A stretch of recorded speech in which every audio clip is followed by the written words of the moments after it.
Wassalamualaikum warahmatullahi wabarakatuh. Perkenalkan nama saya Eko Setiawan dengan NIM 0539349953 dari Prodi Agribisnis. Mohon izin pada kesempatan ini akan menjawab beberapa pertanyaan dari tugas 1 mata kuliah dasar-dasar penyuluhan. Penyuluhan pertanian merupakan suatu proses yang sangat penting dalam membantu petani untuk meningkatkan produktivitas dan kesejahteraan petani tentunya. Penyuluhan bukan sekedar penyampaian informasi, melainkan sebuah proses pendidikan nonformal yang bertujuan untuk mengubah pengetahuan, sikap, dan juga keterampilan petani agar mampu melakukan perubahan positif dalam usaha tani yang mereka lakukan. Kemudian melalui penyuluhan juga, petani akan memperoleh wawasan baru tentang teknologi pertanian dan cara pengendalian hama dan penyakit serta teknik budidaya yang lebih efektif tentunya. Selain penyebaran informasi, penyuluhan juga berperan sebagai proses penerangan yang memberikan kejelasan dan pemahaman bagi petani terhadap hal-hal yang belum mereka ketahui. Selain itu, penyuluhan pertanian juga berfungsi sebagai proses komunikasi yang interaktif antara penyuluh dan juga petani, sehingga terjadi dialog yang mampu mengatasi berbagai hambatan dalam pertanian yang ada di daerah. Kemudian penyuluhan ini tidak sekedar menyampaikan materi saja, tetapi juga memberikan motivasi dan dorongan kepada petani agar mau dan mampu menerapkan inovasi dalam kegiatan usaha tani yang mereka jalankan.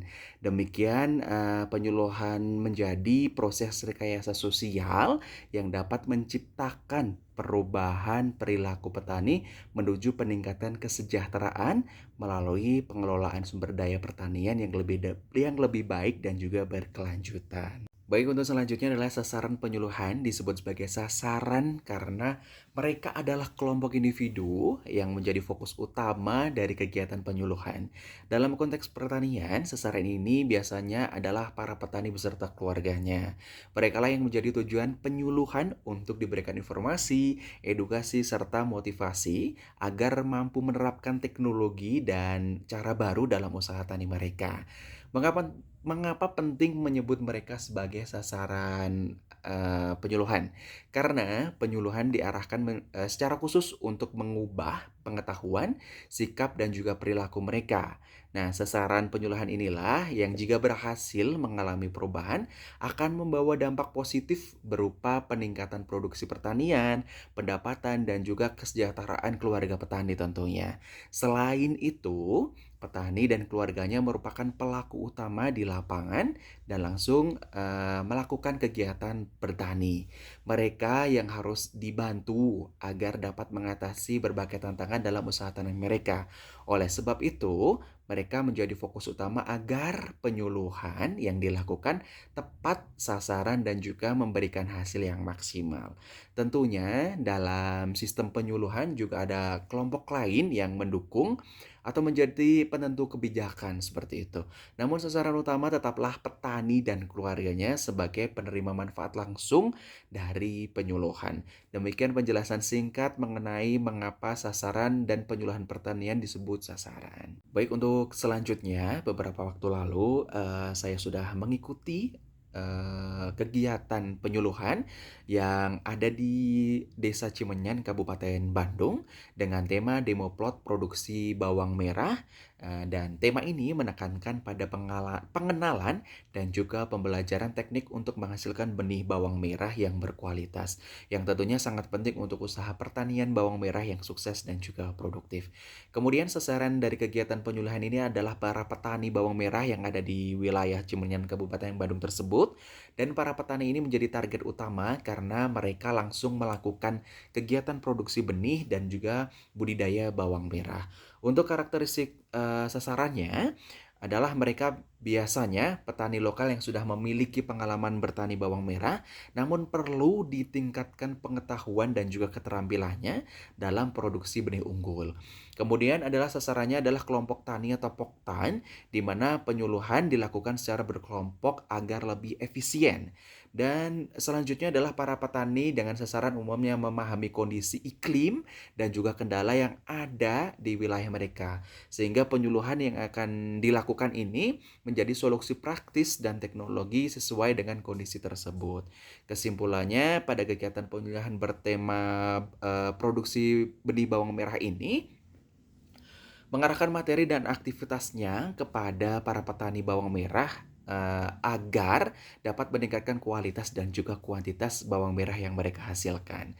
Kemudian, kami sampaikan juga beberapa deskripsi umum kelompok tani bawang merah dan organisasinya yang ada di Desa Cimenan dengan nama organisasi kelompok usaha tani, kemudian dengan jumlah anggota yang ada di kelompok usaha tani ini ada sejumlah 24 orang.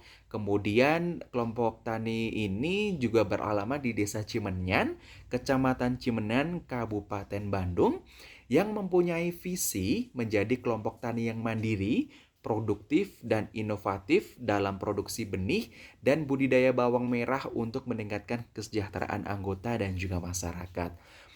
Dan juga kelompok tani ini memiliki misi, yaitu yang pertama untuk meningkatkan pengetahuan dan keterampilan anggota dalam budidaya bawang merah, kemudian juga menerapkan teknologi pertanian yang ramah lingkungan dan efisien, kemudian memperkuat kerjasama antar anggota dan juga kemitraan serta stakeholder, kemudian selanjutnya mengoptimalkan produksi dan pemasaran hasil bawang merah.